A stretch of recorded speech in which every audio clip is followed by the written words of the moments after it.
What is up, everybody? It's Dr. Vibe here, host and producer of the award-winning Dr. Vibe show, the home of Epic Conversations, and I'm the host of Epic Conversations 2020, Best Podcast News Award winner, 2018, Innovation Award winner, given out by the Canadian Ethnic Media Association. I also co-host and co-produce the only online show in the world for dads and fathers. It's sponsored by Dove Men Plus Care. And as always, I like to say you're blessed, highly favored, a magnet for miracles, and a solution for someone's problem. And some housekeeping rules before we get started. Please follow the Dr. Vibe show on YouTube and hit the notification button so you get notified. And then also follow the Dr. Vibe show on Facebook, LinkedIn, and Instagram. Also, if you want to advertise on any of the platforms that I host, email me. Email address is right there for those who are watching. If you're listening, it's dr.vibe at the drvibeshow.com. And also continue our conversations in between epic conversations, what we have on the Discord group. Primetime Saturday Discord group with Aisha LaLa. Email me again, dr.vibe at the drvibeshow.com. And let's bring to the stage Aisha K. Staggers and Laura LaLa Key. What is going on? Oh, yeah, I did. Yeah. Sorry, I didn't put that up. My mistake. Please forgive moi. What's going on, ladies? Yeah. Okay. So much. So you like the new music, and Lala, you like that too? I do. Well, just trying to keep things evolving and moving along, just want to keep it moving along. Fresh.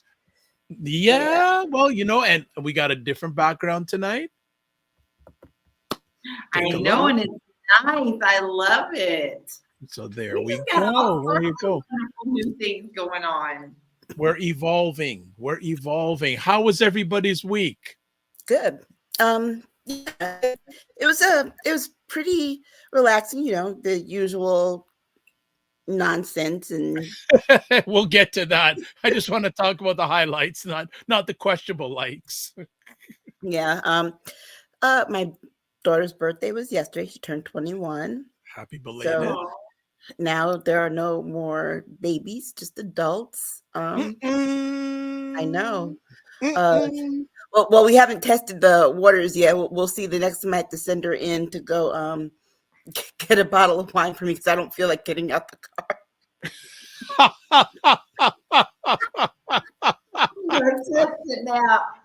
Look, I've been waiting for this all year, right? OMG. Well, that's hilarious. What's going on in your world, Lala? Oh, a little bit of this, a little bit of that, but it's all good things. It's really interesting to kind of learn about our world and being in another part of the world part of the time. So you learn about how not just what we see in America, but we also see how other parts of the world see us. And it's really interesting to be able to grow and see and communicate with other people and get outside of our own world to see how the world is also seeing their part of the world. Yeah, absolutely. One thing we want to talk about, we're broadcasting live on November 11th, and in the US, it's Veterans Day. In Canada, it's Remembrance Day. Anyone would like to say a few words on today's date of significance? Just definitely. Really, I don't know what we would do without you.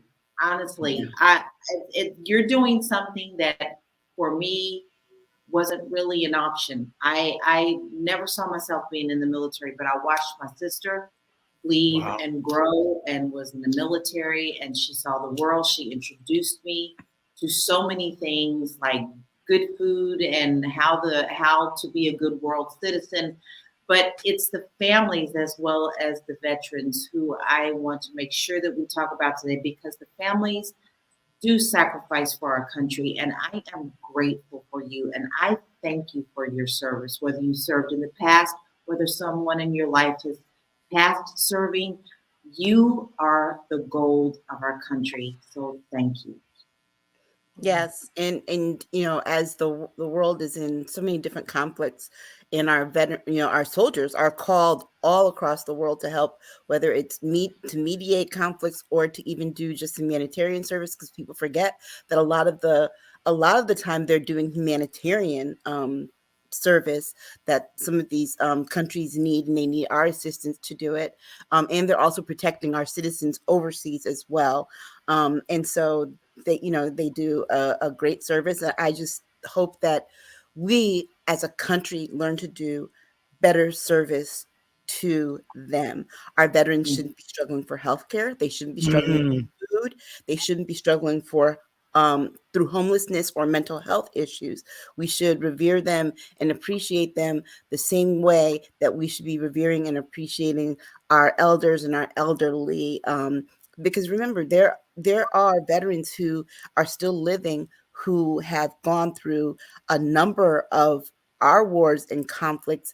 And think about my grandfather, for example, was in Korea, but he came back to a segregated country, so they not only sacrificed a whole lot overseas, but then a lot sacrificed when they came home. Vietnam veterans, for example, coming home, many coming home with addiction, coming home to homelessness, not being appreciated. So I think that we need to start doing better service to our people who are in service. wow. Uh, it's interesting that how well, and also to tip my hat to those who serve, how much the military has helped Black people advance with education, all these services that it provides, like for giving their country themselves to their country. A lot of Black people wouldn't be where they are if it wasn't for military service. Yeah, and there are a lot of Black men, um, our age, and some younger, who had the option, jail or military, Yep. and joining the military really changed their lives around. And it offered a kind of discipline that they couldn't get. They weren't getting at home, or they couldn't get in their neighborhoods, but it also gave them a chance to grow and expand their horizons. So I'm very thankful for that opportunity, for those people who were able to make something of themselves, because the other path could have been worse. Absolutely. Absolutely. Very, very much so. So, hail to our veterans, those past, present, and future. Because the Correct. way the world's going, there's gonna be, and that's actually another story we can maybe Right. talk in the future about. I know I was reading a while back, or we may have discussed it on the platform, that how many young people today, if they had to enroll to the Well, military, are not in the physical shape to pass the not just test. the physical shape, but I think in the United States, the reason one of the reasons that the numbers of people joining the military have declined since 2001 is because we've been doing endless wars for a long time. I mean, the Afghanistan conflict, being in Iraq, and all of that, Afghanistan lasted 20 years. Yeah, So it's a it's long one of those time. things, and when people callously say, oh, well, we have the draft. Well, I have a nephew who's of the age who would be drafted. And we think about that, we take for granted that there is that, but they see what's going on with Tuberville not getting the promotions.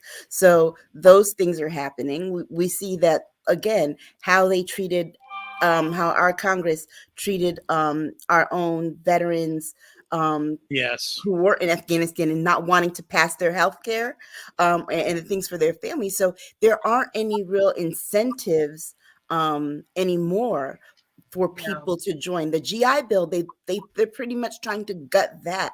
So Yes. just the incentives that were once there for people to, if you're going to ask people to give up something, you have to be there to supply something, a reason, a motivation for them to want to take a bullet for a country that Hmm, really just, is at this point being ungrateful. Mhm. absolutely.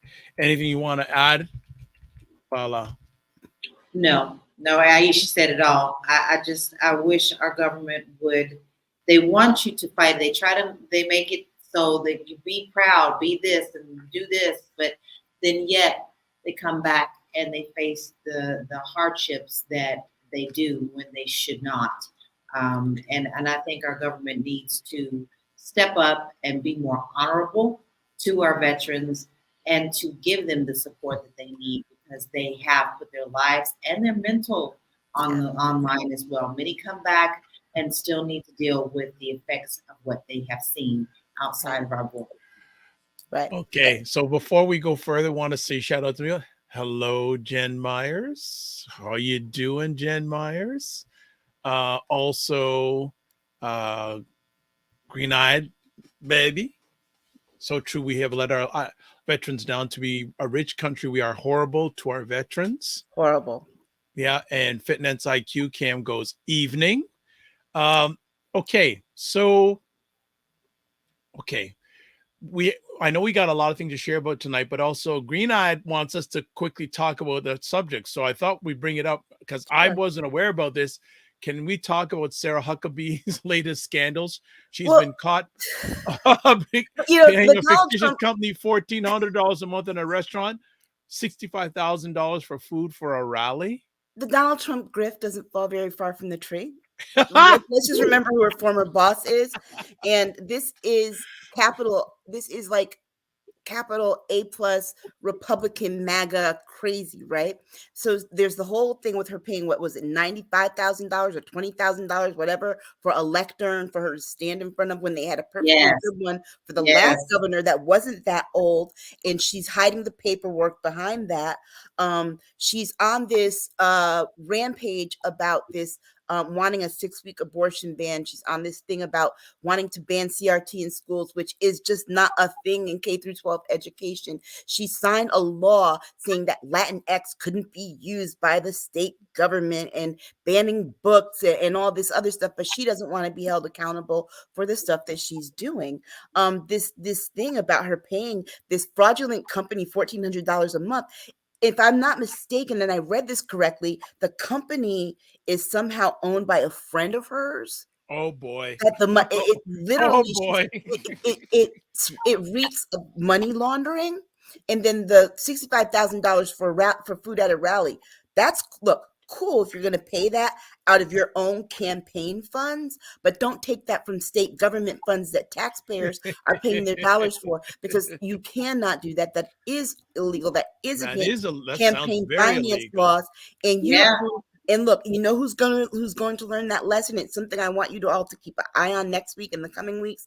Eric Adams, mayor of New York, who I cannot stand, he's learning that lesson too about campaign finance. Look, the campaign finance laws might seem very, very, very vague, but there are some very concrete things that you can and cannot do.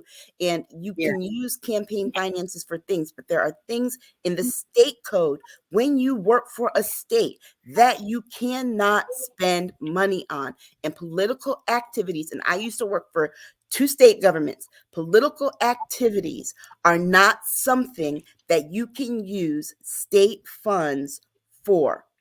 And whose rally was it? It was a rally for her legislature or special election or what have you. And then where was Sarah Sanders on Wednesday? Oh, she was up at the Trump rally with Donald Trump and Roseanne Barr up there saying BS for a stream of 20 minutes.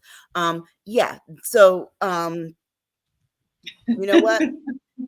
Arkansas, get it together. You elected Governor Orville Faubus in the 50s, and you elected his dead carcass reincarnated as Sarah Sanders in 2022. You get what you deserve, okay? Vote better next time. Vote better and put forth better candidates. Okay. Green Eyed says also she wants to ban public access to government records also. And she will lose that in the Supreme Court. She will lose that to stop her abuse being found out. Oh yeah, she'll lose that in the Supreme Court. Why?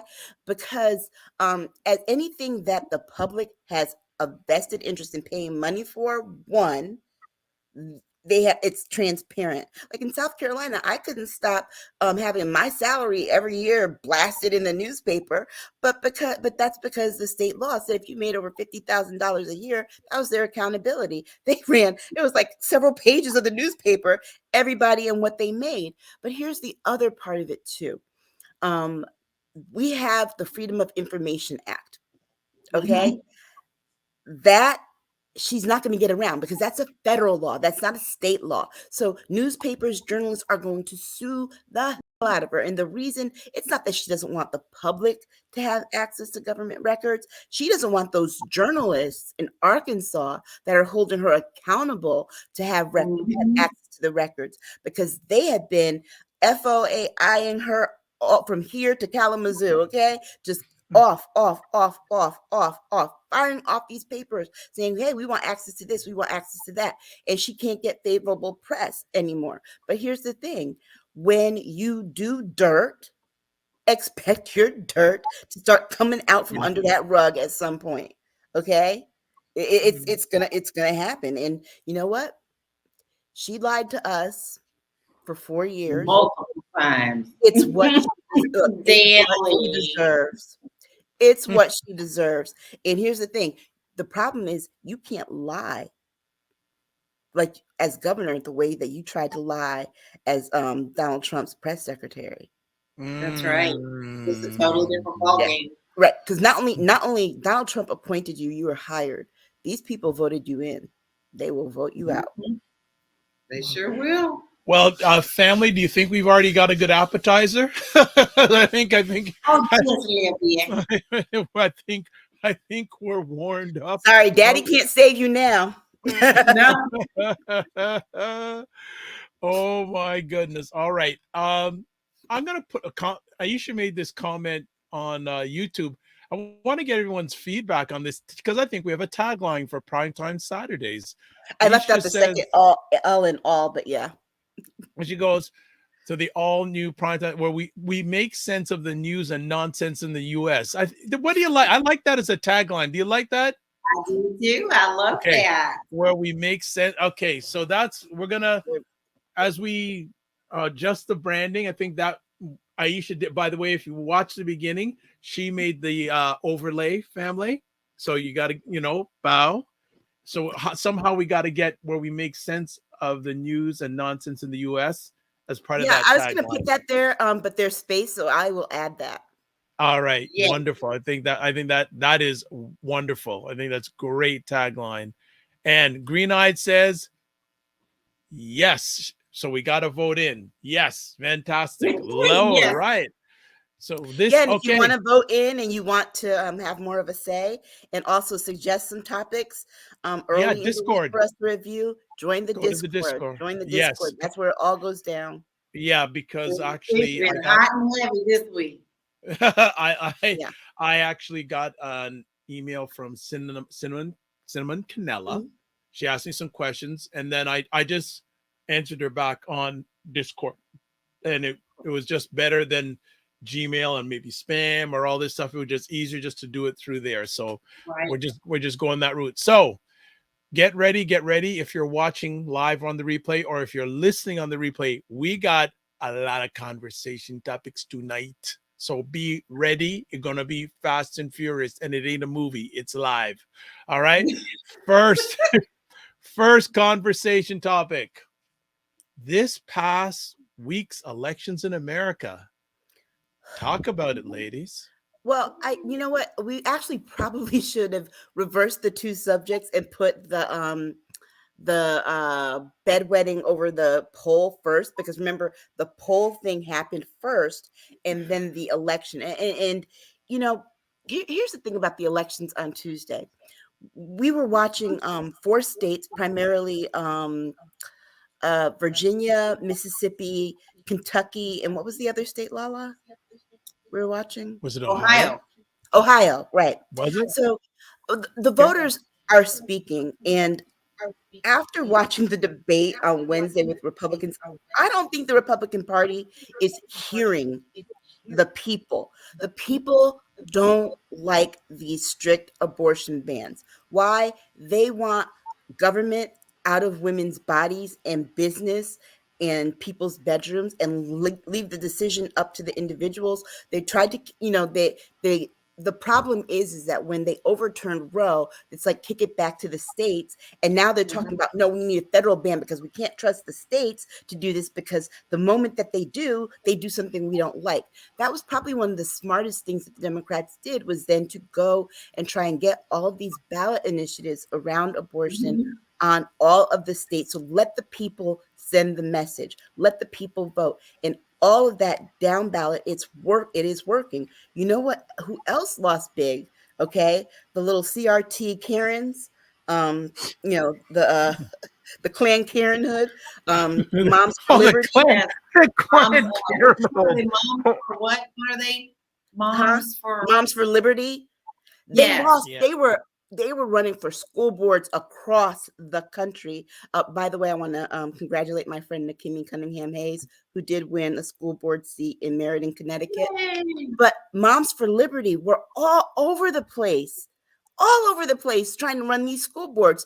They lost every race except for one, and that one was in a really, really, really, really deep red district. But they lost. But we've been telling y'all this from the beginning. This is a perfect example. This is how they get their feet in on these small boards. So let it be known just how important this is. Don't just not realize who's running for these little school boards and these little jailers and these little things, because that's how they get their feet in. And there was a gentleman who I absolutely loved on TikTok. I wish I remembered his name, but he literally every day, when he found out that one of those people were running for those, he would put it up so that people would understand who they were and why they were running and what platform they were running on. The more we keep ourselves informed, the better. Yeah, and I think that's one of the things that we'll have to talk about doing, is highlighting some of these races coming up in 2024, some of the down ballot races, so that people know what's going on. Because the thing is that ordinarily, we're not thinking about who's running for a school board in New Mexico on our show, because it's not national, but it is important. It's important to the people in New Mexico, because here's the thing. People said, we don't want you telling us what books should and should not be available to our children. One, most of y'all don't have a college degree. Two, none of y'all have any kind of education when it comes to educating children. So who are you? Take care. I'm sorry. The one thing that Vivek Ramaswamy said to Nikki Haley, and I kind of was like, hold it off, because I know, but it's to make this point. Okay. Take care of home. Take care of your home first. Yes. Before you start trying to take care of everybody else. We'll talk about that. Yes. That was very interesting. But that's what these Moms for Liberty want to do. And I bet you, if all of them spent more time working at home, we wouldn't have to be worried about who the next mass shooter is. Because I'm sure it's living under one of their roofs. Meanwhile, they're over here trying to say, oh, I don't want books about Black kids for Black kids in schools. That's right. Take care of your homegrown terrorists at home. Well, they don't have anything else to do besides bake brownies, but and they don't even want to do that. They hire people to do that.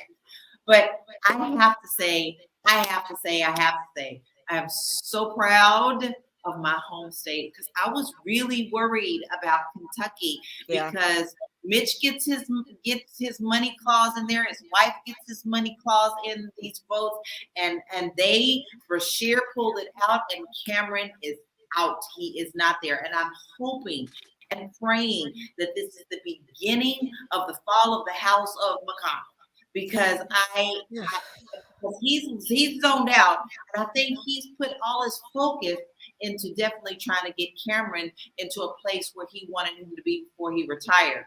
That didn't happen, and that was very important. And Cameron was extremely dangerous to the part where he was going to ban birth control pills. Yeah. And Mitch McConnell probably froze at the ballot box himself. So you had to go there. Yep. Two things about the Kentucky race, right? I think there were two things that worked in Bashir's favor. The first That ad about the girl that said that she was raped by her stepfather when she was 12 and got pregnant, that right there spoke to a lot of people. And I'm going to tell you why. Because it's what most people sit here and think, when they think of young girls getting at 12 getting raped and pregnant and impregnated. I bet you most people, when we talked about that 10-year-old girl that had to go across state lines, I bet you the majority of Americans thought it was either a little Black or Hispanic girl. They saw a face that looked like their daughter's, that they could recognize, they could identify with. Representation. Yes, and that worked. That was the first thing. The second thing that did not help Cameron was that Black voters got out there and were reminding everyone he did not want to prosecute the killers of Breonna Taylor. Basically, he wants to let the police come in as a police state to your home and murder you, and you will not get justice. This man does not need to be governor, because guess what? If he'll do it to us as AG, look what he's going to do to all of us if he's governor. And so those two things really, really helped him at the polls. But Mississippi, I was so proud. Mississippi, we couldn't pull it out, but we got close. I got to say, the Democrat in Mississippi has got closer than I think in the last couple of gubernatorial races. But guess what? Here's the thing. It's not going to happen. It's not going to go down.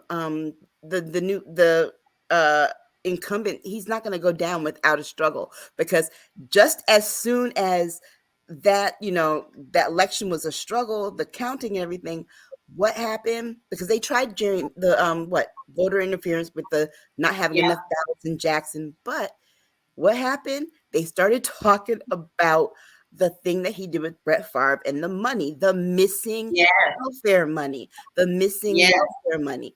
And it's going to probably take yet another cycle of talking about that for people to get the hint. But we're getting closer in Mississippi compared to where we were the last time there was a gubernatorial election. Now, Virginia was a surprise. Youngkin staked whether or not he was going to become a presidential nominee on whether or not he won the House. Well, whether or not he was able to keep the Senate and win the House. They were predicting yet another red wave. And now he is a governor. And you know what got him? Was talking about that daggone abortion ban. Every time. It gets you every time. And what happened? He is now a Republican governor with a majority Democratic state House, majority Democratic state Senate. You know what I would like to tell him? Ask Jody Rell, governor of Connecticut, how well that worked for her. Ask Rowland, who was also corrupt and went to prison, who was former governor of Connecticut, who was a Republican, how that worked for him. Because here's the thing. When you're a Republican governor and you have those two houses in control, you basically, it doesn't matter. You veto it, whatever, they'll go over your head. They'll go over you. Yeah, so, I mean, it's just it won't work. It just doesn't work. It's that square in a round peg. No, it's not going to work. Yeah, as hard as you want it to, it's going to go nowhere.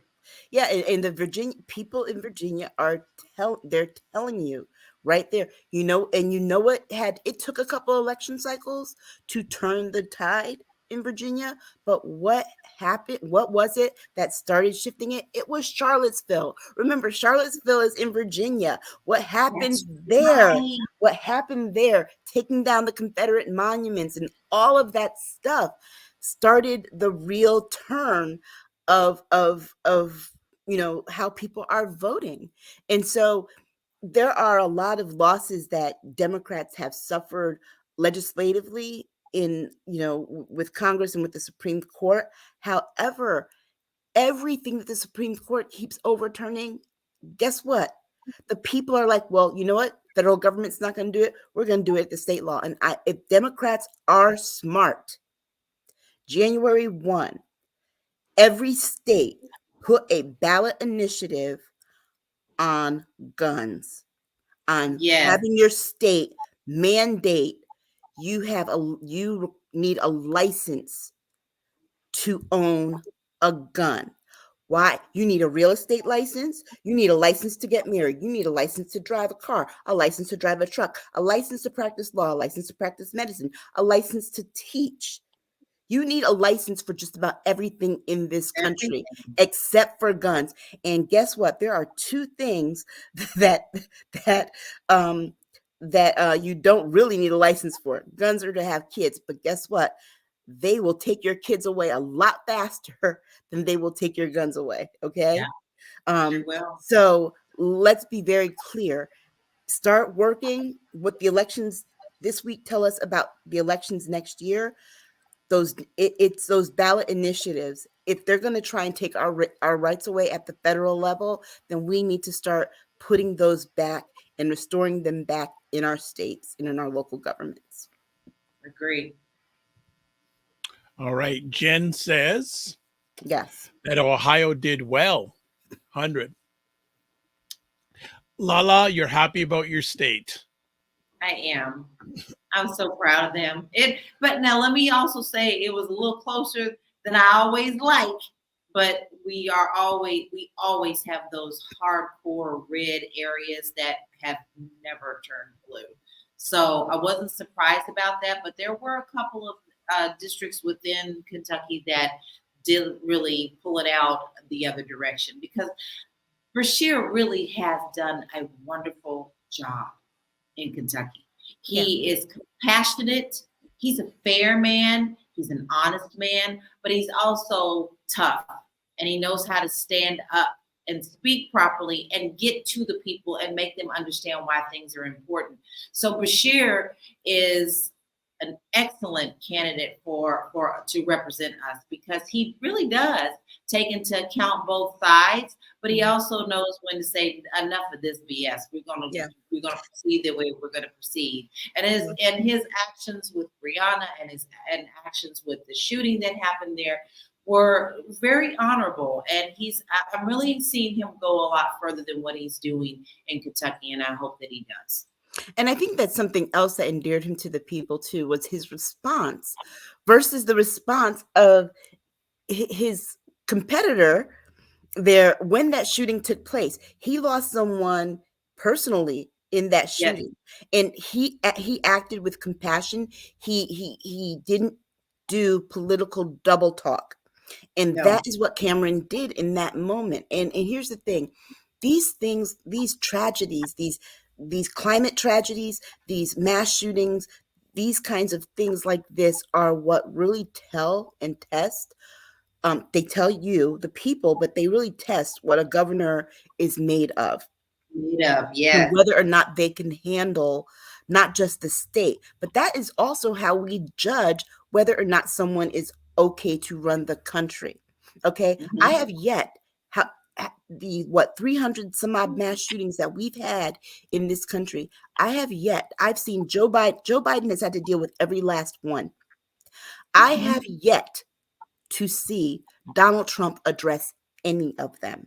He's too busy talking about himself. And also to remember this, America, 4 years that man was president, there were mass shootings. And for 4 years, he said nothing, and he stood with Pepe Le Pew at the NRA. So remember that. Pepe Le Pew, I love it. Oh boy. All right. All right. So, okay, you know what? What's his name? LaPierre? I think that's his name. Something like that. You're right. We'll leave it at Pepe Le Pew. Yeah. So Aisha mentioned earlier on in the week, there was a recent poll by the New York Times showing 45 is ahead of Biden. It'd be very interesting to see if that poll, what happened to that, if they took that poll post what happened in the Tuesday results in the elections. But it doesn't matter. It doesn't matter. And here's why, because I'm going to break down this poll for you. Yeah, well, by the way, this is a reason you need to go to the Discord group, because Aisha did a serious throwdown on this in our Discord group. But go ahead, Aisha. Okay, so this is New York Times Cinema College poll. Now, we're going to take Aisha's Research Methods Statistics 101 class. When I teach college students this, and this is what I tell them. First of all, if you want to know any information about whether a poll can be reliable, is it valid, is it really telling you, and are the results really telling you the information that it says it's going to? It's not, don't look at the flashy numbers in the headlines. Look at the tiny print at the bottom, because that will tell you. There are key demographic information pieces that you want to pull out. One, you want to know how many people did you poll? Don't tell me that this is what Americans think, American voters think, when there were 160 million Americans who voted in the last election, and they only polled about 3,500 people. Not only did they poll 3,500 people, but these are quote unquote likely voters. So it's likely that some of those people they polled did not vote in the last two presidential elections, and likely that they might not vote in this one. Then beyond that, what they did not say is that they only polled, the majority of the people they polled were Republican or independent, right Republican leaning voters. So already they're not going to be Team Biden. Okay, let's be very clear. Don't expect Biden to do well. Why does Donald Trump do well in all the polls that he does of his people? Because he's only polling his people. That's why he gets a 98% approval rating in all those polls. Now, you go back, you look at the number of people that they polled. You have to also look at that plus minus information, because that tells you how many percentage points the error is. That tells you how big the error is. If the error is more than five, there is something wrong with the poll. The poll, there's too much room for error there. Okay, that's that thing. Then, what they also didn't say in all these headlines, they only polled people in 5 of the 6 2024 battleground states. Okay, that's it. They didn't poll even 3,500 people from around the country. Just 5 of the 6 battleground states for 2024. Now, here's the thing about battleground states. Battleground states change every election cycle, because remember, Florida is not even considered a battleground state anymore. It's just solid red. But in 2000, it was a battleground state. Remember, that's why we had the Supreme Court decide that George W. Bush was going to be president. So, Michigan is considered a battleground state sometimes. Sometimes it's not. Pennsylvania, it fluctuates, because now they're concerned about Arizona, Nevada, those states. Okay, so those were the states that they polled. Then, when you look at what percentage of the actual electorate comes from those battleground states, it's just 7%. So that means 93% of Americans didn't even weigh in on this poll, right? Available Americans didn't weigh in on this poll. So if it's 7% of the electorate, think about the even smaller percentage that is of the electoral college vote. Because remember, we have a popular vote, but our presidents are made by the electoral college. And those battleground states are not the states with the most electoral votes. And to be perfectly honest, the whole South has more electoral votes than those battleground states put together. Okay, so all of the bedwetting, the hand-wringing, the pearl clutching, and histrionics from the Democrats, it needs to stop. Learn how to read a poll, and we're a year out. Okay, Republicans are going to Republican. Okay, that's that. All their polls are going to look at this, but the news media needs to do a much better job in terms of how they report these things. New York Times had a vested interest in making sure that everybody saw this their way, because guess what? It's their poll. They paid for it. But if I made this point in the Discord group, and you'll have to go and read it because I don't remember the exact wording that I used, and I put it on my Instagram too. But when the polling organization, the media organization, has to, in an 8-hour period, then publish 8 other stories to say, oh, look, this and this agree with us. These people agree with our poll, so it's not wrong. They know there's something wrong with that poll. Because if your poll is good and your information is good, it stands on its own, period. You don't have to go back and try to convince people that you didn't make a mistake. All right. All right. Good lowdown. LaLa, what are your thoughts about this? Actually, what are your thoughts of this poll? It was put out the day before the election. What are your I thoughts? think we like to use these things for scare tactics. For many, many years, I've always been like, these polls are not right. I never got as deep as Aisha. I have to say, Aisha has way more education about these polls, but there's always been something that has never set right with me about how they do these polls, because to me, I was like, there's many pieces missing. And I get so tired of all these polls coming out ahead of time, because I think it's scare tactics. And you have to definitely look at who's behind them, because the Republicans want you to think that they're okay, and then that discourages, believe it or not. Some people do fall into this, what I call sheeple.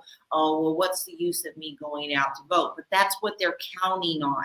So we must really be vigilant about understanding who is putting out these polls, how they're being read, and are they really valid or not? Because if you ask me, this big to do, it's not valid at all. Yeah. Nothing about it. Yeah. And to Laura's point, this poll, when did they publish it and publish this and go on this whole like press thing on the day before the election?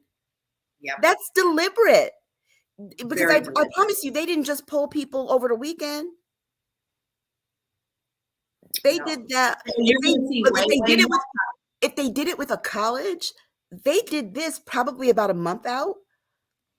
So they held it. They held it for the sensational factor. And what impact does that do?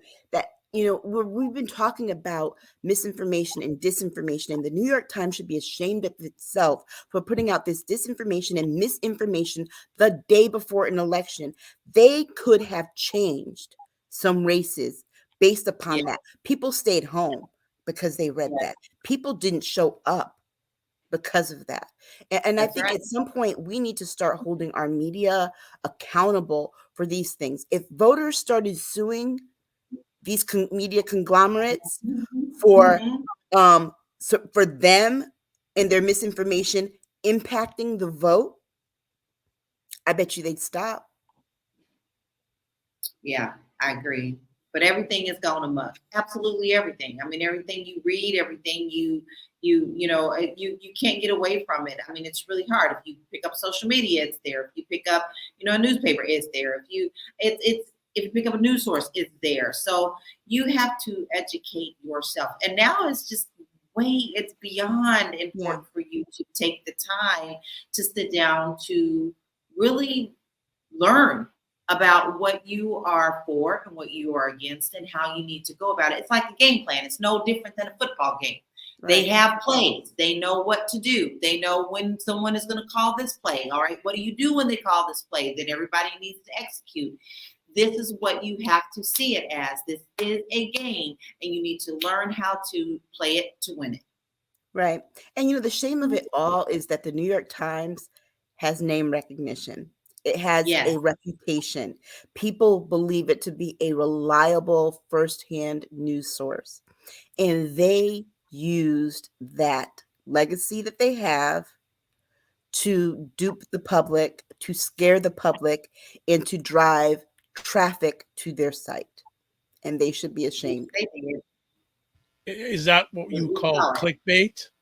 Oh, absolutely. But even beyond it just being clickbait, the sad part of it is that every news organization then went and reported on what the New York Times reported without analyzing it and without having someone say, hey, can you explain the details of this poll? Because when I first read it, the first thing I went to look for was the actual polling information. I wanted to know, who are you talking to? Who's saying this? Yeah. Like, you know how black folks are, who all's over there before we go to somebody's house? Yeah. I want to know who all was over there talking about this stuff before I decide to believe it or not. Who all was over there? That's right. So I look for that information. That should be your rule of thumb. Who all was over there talking before you believe any political poll? And the poll, I mean, T-shirt that but it's the truth. It's like, I need to know, were all these people straight? Were all these people, what faith were they? Black, white? What was their ethnicity? How many were men? How many were women? How many identified with another gender or did not identify with a gender? Yeah. How old were these people? How did you reach them? Did you mail them? Did you email them? Did you use a landline? Did you use a mobile phone? What I need some information. I need to know the details, because the devil is in the details, and the devil's in those daggone headlines. All right. So ask yourself, who all's over there? Well, talking about details and misinformation, our next conversation, 45 fraud trial. Defense scheduled to start presenting its case on Monday. And 45 was quite he was in rare form, wasn't he? You know, the part that I liked was when the attorney general, the lawyer there for the attorney general, was asking him about how come he didn't take care to make sure of all these things, and to make sure everything was correct. And he's like, well, because I was busy running the country and we had to deal with China and this and that. And he said, I'm sorry, in 2021, you were not president. That was the best line of the whole day. My man. I mean, and honestly, the man, he could not help himself when he was just up there. I mean, he came in, they said, with like a little index card or some notes because he wanted to read a speech. This wasn't one of your little campaign rallies. This was a courtroom. Didn't the judge say that this is not it's not a campaign rally? The judge was not here for it. That judge was like, if I said what I said was a person, it was that judge. He was like, you know what? Play Monopoly, don't play me. I am not to be toyed with, okay? I am not to be toyed with, sir. We're not having this. Let's shut it down. I don't want to hear your comments. I'm not here to hear your comments. I'm here to hear you answer questions. Now, I'll tell you what the trash is. The trash is sitting right next to Trump and that attorney of his. Why are we even here at this point? Because she forgot to file the paperwork for a jury trial. So here we are with a bench piece. And let's be clear, the judge does have to rule on six other things. A bench piece? Did you say a bench piece?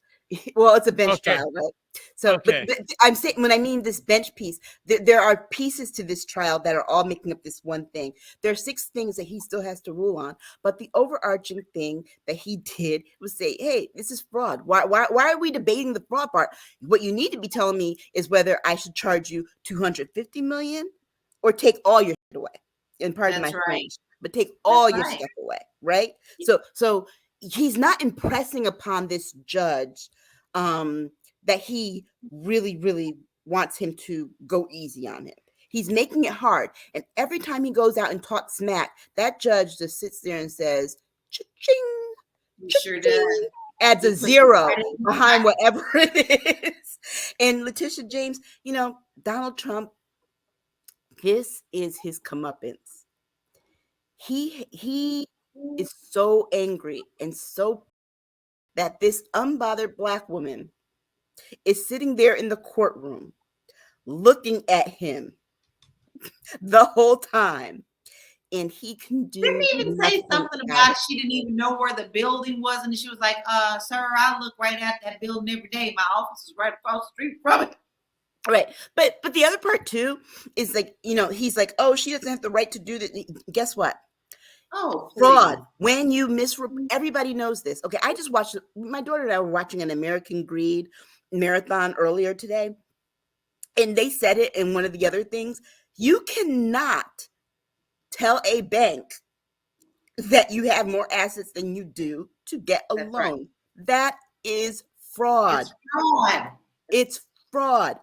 And I'm sorry, you know what, Donald Trump? Your name means a whole lot more to you than what it does to the state of New York. And that's the thing that bothers you more than anything. Letitia James told you that your name, you know what your Trump name is worth? Exactly $250 million, which we will take. And that is it. I still stand by my favorite line being that day that she announced that she was filing the suit. She said, when you lie and misrepresent yourself and say that you have money that you do not have, it is fraud. It's She fraud. told everybody he ain't rich. And that hit him below the belt because that is a nightmare for him. You want to talk about, there's things that I see down, we all know if you take away his phone, you take away his mouthpiece, and you take away his illusion of him being a rich man, a billionaire, whatever he wants to see, then that is your kryptonite. That's when you're going to see Donald Trump turn into the Wizard of Oz, which talking about, because that's exactly how he sees himself if those perceptions are off. Right. I mean, the only other thing that you can tell that man that would hurt his feelings is that he ain't fine. That man looks in the mirror every day with I don't know what kind of Back into the Future glasses, but he looks in the mirror. He thinks he's fine. He thinks he's virile and all the women want him. He thinks he's rich. And he's none of them. He is none of them. Never has been. It's all been an illusion of money, including with the wives was trophy wives. Those chicks know what they were doing in the first place. And everybody talking about free Melania. Melania knew what she was doing. She still knows what she's doing. She's a smart woman. She knows what she's doing. What do you mean free Melania? Melania's up living in New York City. Honey, while he's in Florida. Right. She's not saying him. She knew what she signed up for. And this is what she's agreed to. And I mean, let's be very clear. His lawyer, Alina Habba, she's there for two reasons. The first reason is because he thinks she's pretty. Yeah. The second is that she's auditioning to be wife number 4. I hate to say it, but it's true. Wow. It's so obvious. We'll see. When Melania has had enough, when she gets what she wants out of all of this, she's going to go too. And she's going to take Barron with her. Now, you guys have to really realize, and if you need to pay attention, I don't care how old Barron is, he's getting ready to be 18. We talked about that before. She has completely protected him. And I do not think that that's going to change after he turns 18. She doesn't want him involved in this. She doesn't want this game. Yeah, she, for all the faults and stuff of these women, Melania and Marla Maples were the smartest with how they handled their children with him. Yes. They kept the children out of the business stuff. Yes. Those older three, the three children who basically need a juice box and a nap are the ones who are all up in his stuff. And guess what? They get what they deserve. Ivanka came there because she had to, but she's been distancing herself away from them. Look, she distanced herself away from them so much, she got invited to a Kardashian birthday party this last weekend. Sure did. She's back doing the things that she was doing when they were still doing The Apprentice now. And let's be very clear. That really had to hurt her dad. Yes. Ivanka was invited, but he wasn't because guess what president probably would have been invited? Barack Obama. And that would have made him mad, right? But it goes back to what Donald Trump always thought. It was that, Barack Obama got all these A-listers and Hollywood welcomed him and he got all these deals and this and this and this. And everybody's going to feel that way about me because The Apprentice was so popular. It was until you opened your mouth. Yeah. You start, the birther stuff didn't help. And then what happened? You didn't get any multi-million-dollar deals with Netflix. You got 91 indictment charges.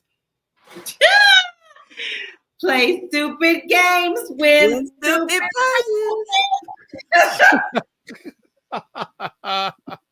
You're singing together. This is dangerous. This is dangerous. Okay. So next, we'll save it to our And statement. look, and I'm sorry, but Beavis and Butthead didn't do anything to help him on the stand. No, did not even one little thing. Just to show themselves a perfect seat. Right. Yeah, and look, Eric Trump going out after and doing his little press thing. It's like, dude, do you realize that you just gave Jack Smith some information? Sure did. Jack just putting it in his pocket. I just love how Jack's like, thank you very much. Put that in my pocket. Exactly. It's like you know what? If any of them had any kind of self-control, they would just shut up, because every chance. Remember, ego is very dangerous. If they are drunk with ego and power to the point that, you know what, that saying loose lips sink ships. Mm-hmm. The more they talk about themselves and the things that they did and try to justify everything to look good, the more they tell on themselves. You know, every projection is an admission. Every time. I mean, look at him. The same thing goes with him. I mean, this past week he sold a freaking Glock. You are under indictment, you idiot. That's illegal. This is the second time he sold it, because remember, he wasn't supposed to buy it in the first place. When you are on bail, I guess he forgot he's out on bail and bond. When you are on bail, you cannot buy a gun. He thinks he's above. He really, truly thinks he's going to get away with this. And they need to do him like they do these young black kids who are being charged, who have charges, but go up on their Instagram taking pictures because holding somebody else's gun, because he was up there posing with that gun, holding it, and didn't even really know how to hold it, y'all. And I'm sorry. How you hold a gun. Look, that picture might come back to bite him in the behind. You know why? Because remember, Fonnie Willis just had a major breakthrough in her Young Thug YSL case, saying that they can use the lyrics, as admissions in evidence. So if that works for that RICO case, Donnie, they can use the pictures, as evidence in this case. They can look. They can use, if they can use the lyrics, they can use your campaign speeches and your TV things in the case. So look, it's not going to be enough popcorn in the world for me when this happens. I'm excited. If his attorneys were smart, they would spend more time focusing on that YSL case and how she's handling that RICO case than they would up on television. Yeah, I agree. Because she's doing Jedi ninja moves right there, okay? Because everything that she gets done there, it's an opening for her to bring it back to this case. Yep. Because if I was his attorney, I'd be looking real closely at what has been going on and all the pre-trial motions going on that case to expect this one. The only other thing that is a problem there that bothers me more than anything is Cannon. She knows that she's not going to have that trial in May, but she's saying that she's not going to move the date so she can hold it so Fonnie can't schedule her in May. But what they're overlooking are two very important things. The first thing, Fonnie said the day that she announced and the day after, we're ready to go to court on all 19 today. October, November, we're ready. That's the first thing. Second thing, between his trial dates in March and his trial date in May, guess what there is that nobody's talking about? A whole month, April. Fonnie can ask for April. Then where will he be? Then they'll be stuck. And I wouldn't put it past her to do that. I really don't. She's smart. I really do. I've really been kind of researching her background, and she is one smart cookie. So I would not put it past her. Yeah, April. So I I look at her probably setting a late April deadline to get this thing started, because these judges and these attorneys who really aren't playing with him are not playing with him. Okay. No, they're not. Tanya Chutkin said February 9th is when they're going to start doing the jury selection for that trial. His lawyer tried just this past week to kick it down the can further by saying, okay, well, they need to turn over something or whatever it is. But she said that, okay, they asked for an extension from the 13th to the 15th of January. Cool. They wanted to have a motion or something or make arguments on that. And then they wanted a couple of more months to turn over whatever it is that they need to give to the prosecution or turn back. Okay. And Tanya Chutkin said, okay, you can have your 2 days. She said, you can have your extra time. I'll give you 2 days. But make your arguments, but be prepared that same day to give the stuff over. Mm-hmm. You're not going to kick this down further. So these people aren't playing with him. They're not playing with him. No, but I'm here for it because I'm really that judge down in Florida. She's just gonna lay over, rub my belly. What can you give for me later? Because the other people are very serious, but we know what's going to happen down in Florida. Yeah, but I want Americans to be and I want Democrats especially to be very real with themselves. This man is not going to be convicted of anything before the 2024 election. How do we know this? Because if you look at the average time it takes for a murder trial to go from an arrest to go to court, you're talking about anywhere between 1 to 4 years on average. The fact that these things are pre-scheduled pretty quickly is good, but we're talking about probably about a year because they still have to have motions. There are going to be delay tactics. His attorneys are going to show up and show out, and there are going to be all kinds of things going on there. And then there's going to be this issue about gag orders, and Trump keeps trying to go back and forth to the Supreme Court. So he's going to try and push it. So there will be no conviction by November. But here is the good thing. You have your opportunity to basically ensure that he does have a conviction. How? Vote for his opposition in November. Because the thing is that once that happens, he will go to trial after. He still has to go to trial after that. But there is nothing to save him. There's nothing to save him at that point. And let's be very, very clear. This man is not well. These cases, he's too scatterbrained and too all over the place to even be considered a real and logical presidential candidate. His head is with those cases. He can't think about you. He can't think about this country. You can't run the country when you're defending yourself in court. You can't do it. Right. And Letitia James is living rent-free in his head every second of every day. So is Fonnie Willis. So is Alvin Bragg. Okay. All these Black folks are living rent-free in his head, and he cannot stand it.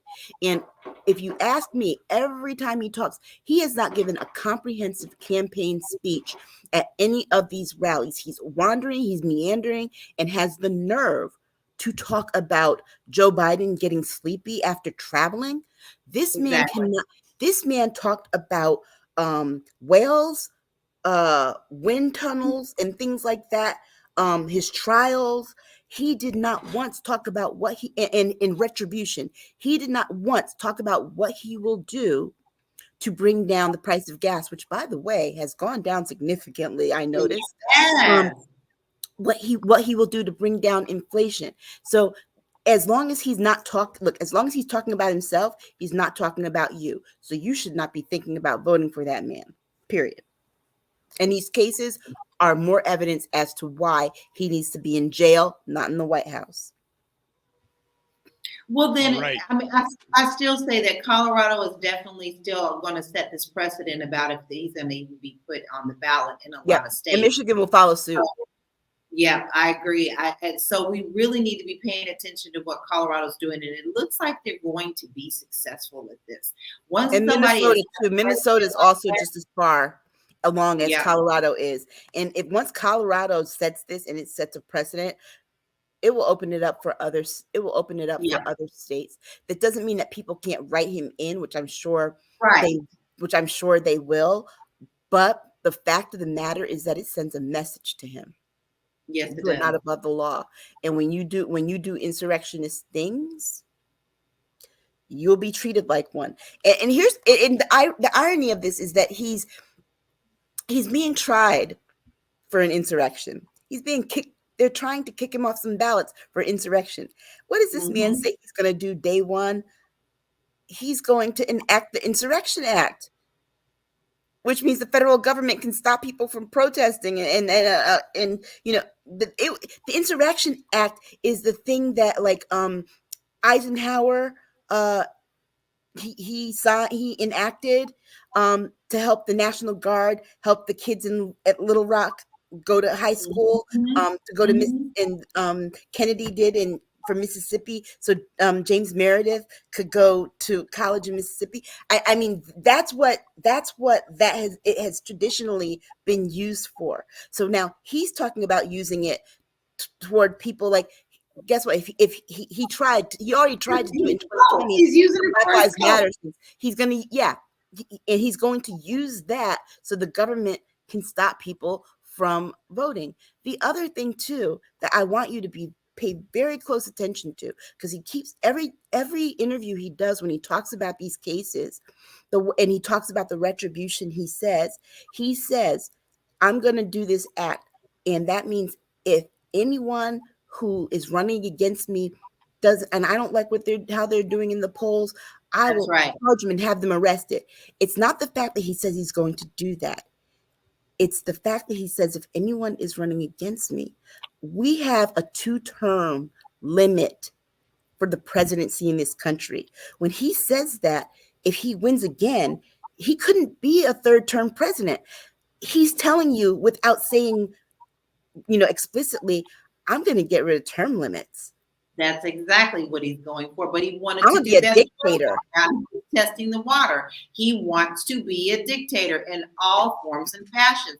But he actually he was testing the waters by saying that a few times. The first time he was in the office. Yeah, so, and the media needs to call him on it every time he says that. Somebody needs to say, "Hold up, sir.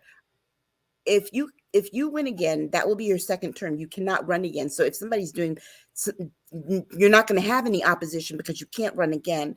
Are you saying that you're going to get rid of the term limit so you can run a 3rd term?" Somebody needs to ask him that question. We know the answer. He don't even got an answer, but he should be accountable. But it's the fundamental laziness of our media. Exactly. All right. Let's move forward to our next conversation topic. And Michelle Hayward says, I love the background. Well, thank you. I hope you're enjoying the conversation as much as you're enjoying the background. So let's move on forward with our next conversation topic. And Aisha talked about it a little bit earlier on, but let's get into more deeper dive. This week's American Republican Party presidential debate. I watched it, so you guys didn't have to. Before you even start, let me tell you something. You were in the Discord group like you should be. She broke it down so you didn't have to watch. And it was the best commentary I think I've heard in a very long time. Take it away, Aisha. Let me tell you something. First things first. Tim Scott has teeth. He has a lot of teeth, and they're very big, and he wants you to know that he has teeth, because that man said not one thing I needed to pay attention for, and I couldn't pay attention because his teeth. He was opening his mouth and enunciating his words so big, I was too busy looking at this reincarnation of Donkey from Shrek on my TV screen that I couldn't pay attention to what he was saying. That's the first thing. Second thing, y'all know I'm not a big fan of Nikki Haley.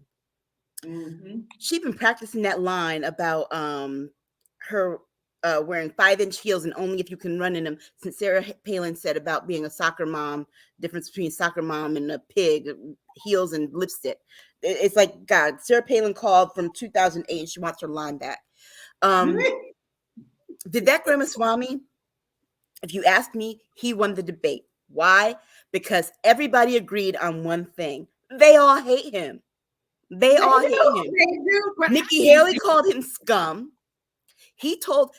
But he did tell her, you know what? If you're going to throw your hands, you got to be ready to cut some blows.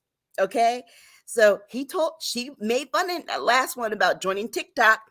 You know what Vivek did? Well, your daughter, you made fun of me. Your daughter's up on TikTok. You need to worry about your daughter, worry about home. And Nikki, leave my daughter out of this. I personally don't feel that we should be attacking the children of politicians.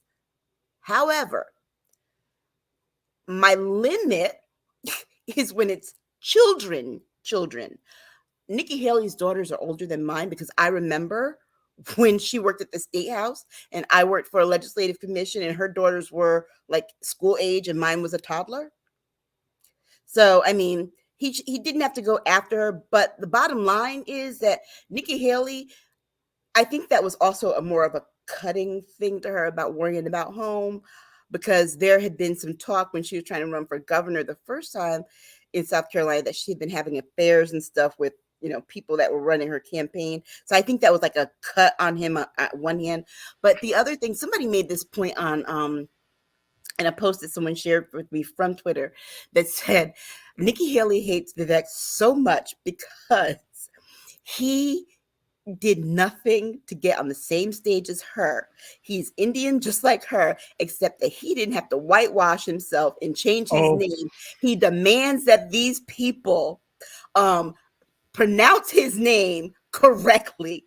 And they said, what did they call him? They said baby Bobby Jindal has her shaking in her samosas.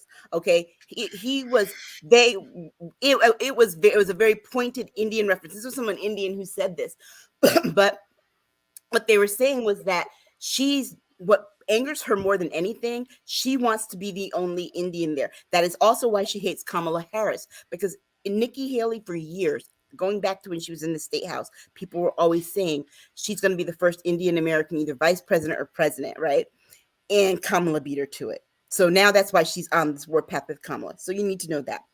Ron DeSantis, actually, it was probably his best performance. I mean, he talked. I know he did. The thing about his boots having heels came up. I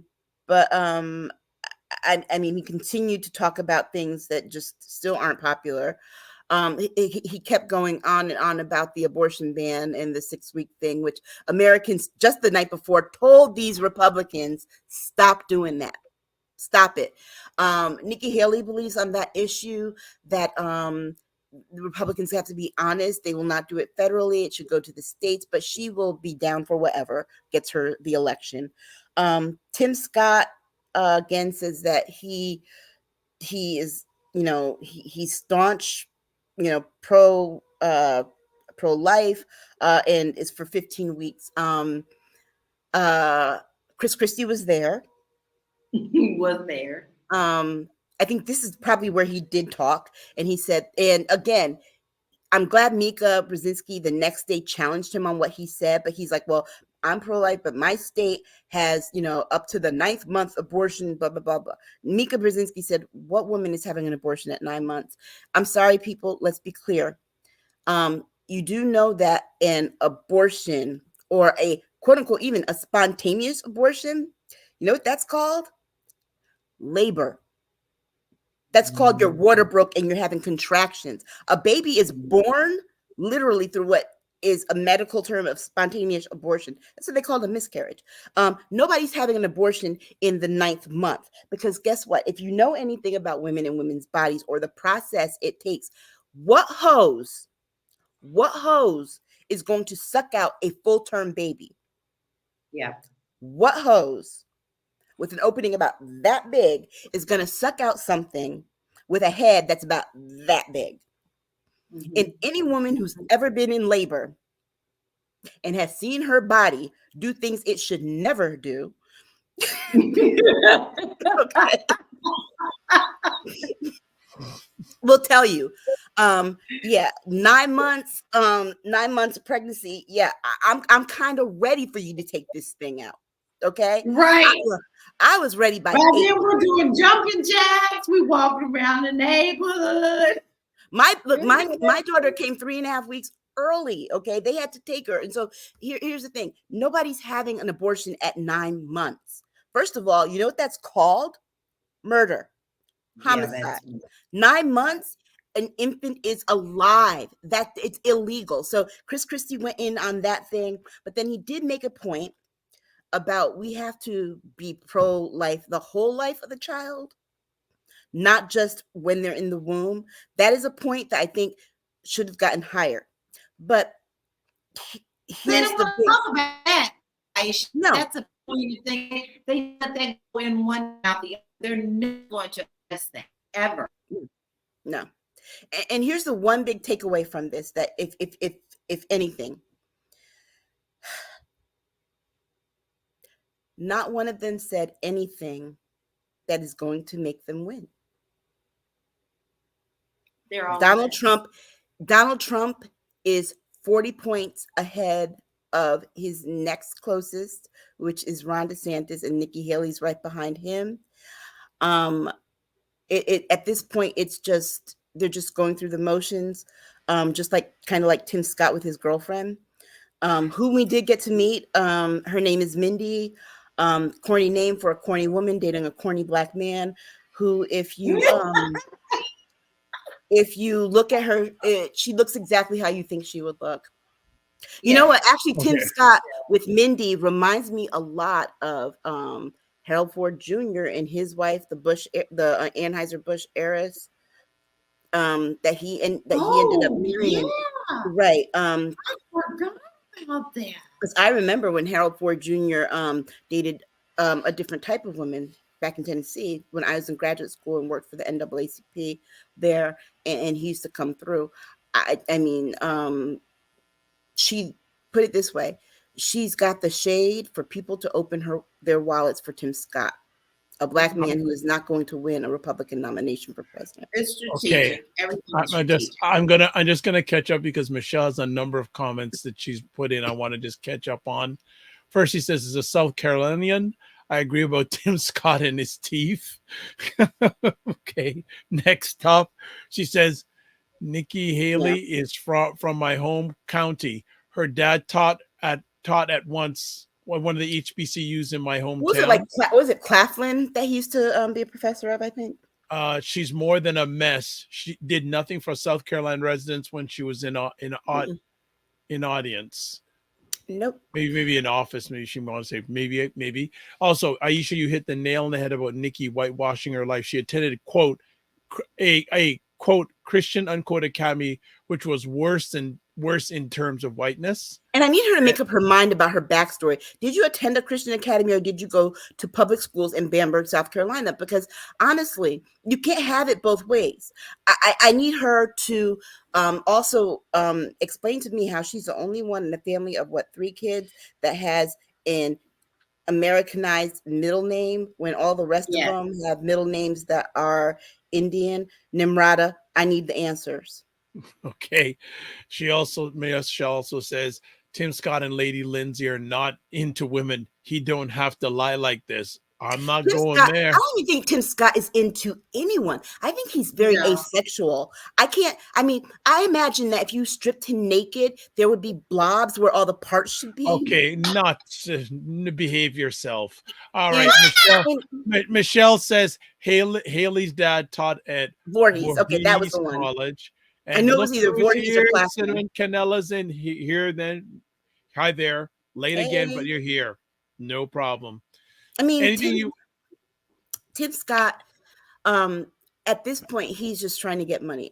After watching this, and I couldn't stomach, I'm sorry, I didn't watch the last 20 minutes because I couldn't stomach them all making their last individual pitches. I suffered through as much as I could. But here's my thing. I need to know what their point is. What is your end game? Because clearly it's not to become president. And this is very critical. I have never seen anyone run in a primary like this that did not tack the front runner and take. Donald Trump is an easy target. He's an easy mark. Tackle him, take him down. Show no mercy. They act like they're afraid of him. What is it? No, I don't think they're afraid of him. I think they don't want to go against his base. No, they don't, because they want to come back to them at some point. But that's why I need to know what the end game is, because here's the thing. Those people are gone. You're not getting them back.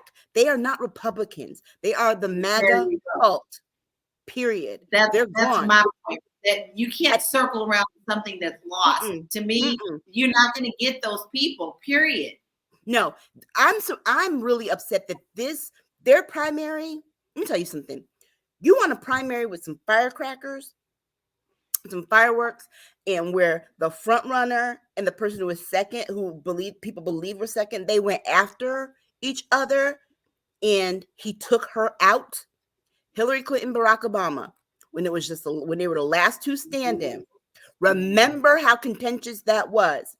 And people told Barack Obama, you don't want to go for her because she's a woman and people are going to come after you that way. You don't want to go for her because Democrats love Hillary Clinton. He went for the jugular, knocked her clear out the way, period. He had to go and do some apologizing afterwards. He had to go give her a position so people who supported her would, they could nurse their little feelings and boo-boos and stuff and show up. But he did what needed to be done.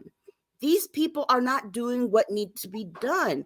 If you don't want to attack him on the lawsuits, attack him on the fact that the man cannot speak a coherent sentence. Attack him on the fact that compared to every last person that was on that stage, he is a geriatric. He is just as old as Biden. That's right. That. I mean, there are other things you could go after him for, other common sense arguments that you could make as to why he is unfit, that have nothing to do with the insurrection, that have nothing to do with his court cases, just on the basic fitness for the job. But I'm like, are you trying to make money? Are you trying to get corporate jobs? Are you setting yourself up for 2028? Which, honestly, that Republican Party that you're expecting to be there in 2028 because you think Donald Trump won't run again, they're not going to be there. How do we know? Because we saw all these races where Donald Trump, these years between when he lost and before he announced, he has been putting his little 2 cents in every election. And you all keep losing as long as he puts his 2 cents in. That man got the mic and he refuses to drop it. Okay, let me just continue on. Michelle, Haley did attend Bamberg Public Schools, but was treated badly. Her parents pulled them out and moved to Orangeburg. Michelle also says they won't attack 45 because his followers will attack them. She also says Barack has been raised by YT women, so he knew how better to navigate Hillary. But you got to remember, Barack's mother died almost 20 years before he had been doing that, and so he had absorbed that last 20 years had been spent around Michelle and her family. So I don't even think that was the whole thing with Hillary. I just think that he was much savvier and wanted it more than any of these people. These people don't want to be the nominee, because if they want to be the nominee, Donald Trump be gone. So Michelle also says 45 base are not educated, so I don't agree about talking about his speaking, etc., as it relates to his intelligence. And Jen says your new background picture is fabulous. Absolutely love it. Thank you. Well, anything else you want to add? Either one of you before. To Michelle's point, though, it's not about his base not being educated, and talking about his speaking as it relates to his intelligence. I'm not talking about his intelligence. I'm talking about his mental fitness for the job. When I say the man cannot hold a sentence, the same things that these people are saying makes Joe Biden unfit are the very things that they need to start attacking Donald Trump on.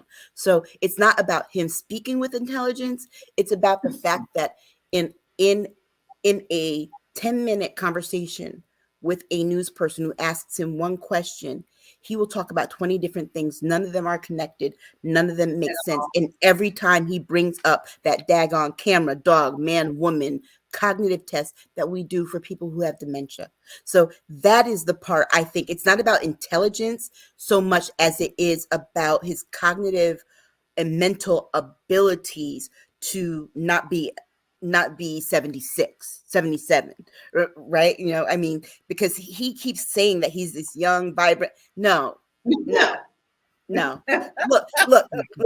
Donald, somebody made this very good point on talk radio yesterday, Urban View on Sirius XM, said that, you know, because Manchin's talking about his little thing too, said Manchin, Trump, Biden, they all went to high school together.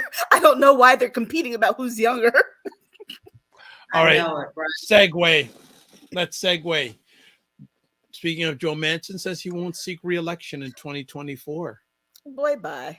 You were nothing but a chaos agent anyway. It's in Democrats, again, Democrats, please stop with the bedwetting and the ringing and the pearl clutching. Let's be clear. West Virginia is never going to have a Democratic anything. Okay. It is solidly red. Yeah. Joe Manchin, he was only he was a Democrat in theory. Remember, he blocked every piece of legislation that the Democrats were trying to pass. The other thing about us, quote unquote, losing the seat, we already lost that. Need I remind you all, at the beginning of the summer, what did Joe Manchin say he was going to do? He said he was either going to be an independent or become a Republican. So why do we feel like that was our seat? That seat was theirs. It was just there. But it's not doing us any justice at all anyway. No, and you know what? Let us lose that seat. What does it do? It puts us in a tie. We have Kamala. She breaks the tie. Remember, too, I think people forget is that we do have independent members of the Senate. The Senate really isn't solidly Democrat. Angus King and Bernie Sanders are both independent Vermont and New Hampshire people, because they have to be to win there. Third parties do well in New England. They really do well. But they both caucus and they both vote like Democrats. Kirsten Sinema, whatever she's an independent. We don't have her anyway. And that's why she's going to lose that seat. So let's be clear. She is. Gallego is going to take her out. Let's be clear. While there are some seats that, while we will lose that seat, there are some seats that are going to be up for us. Okay. Yeah. So I'm sure there's one that we will be able to recoup. But Joe Manchin, if he thinks he's going to do this and run as a no labels candidate, I'm going to say this. Then he was never a friend to Democrats in the first place, because he knows daggone well that he's only doing this to cause more chaos and more disruption. You know why he's doing this? He's doing this for the same reason that he did what he did when he was in the Senate before we got Warnock and Ossoff. Remember when the headlines for that year and a half were about how Joe Manchin was controlling the Senate? Biden could not do anything. Now the attention is off of him. He wants some more attention. He wants to be able to say, I got Biden in check. So Biden's going to have to bow down to what I want because I'm out. No, guess what? Joe Manchin, nobody's checking for you. Nobody's checking for you. Guess what? Republicans and Democrats. Look, we have bipartisan agreement on this one thing. None of us like Joe Manchin. So I don't know if this is how he wants his story in politics to end, that he went down as a loser. I mean, come on. Jill Stein didn't get the message from 2016 because her behind's running again. Yeah. We got Jill Stein, Cornel West, him, Joe Manchin, and Robert F. Kennedy Jr., four losers competing to be what? A loser? You're not going to have your Ross Perot moment. Ross Perot got 19% of the vote that was some anomaly. Okay. That was completely rare. That was an anomaly. Okay. And part of that we can be the blame of us, of some of our Gen X counterparts who got the right to vote and decided they were going to do some funky stuff. But beyond that, it's just not going to happen. So siphon off votes for Trump, siphon off votes for Democrats. You know what? Go ahead, go and run. As long as Donald Trump keeps telling his people not to show up to the polls, and that's another reason why I say attack his fitness, because he's telling his people not to show up to vote in a race that he's running in. All right, let's hold right there. Just want to catch up with some more comments. So Michelle, after your high school comment, she had this, and Moses was the class president. Moses was the class president, and God did the benediction. Okay.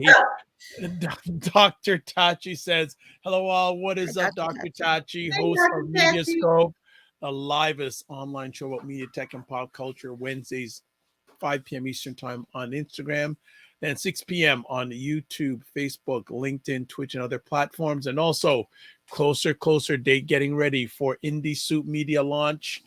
I'm coming up in the next few weeks, and this show is going to be one of the shows featured on Indie Soup Media.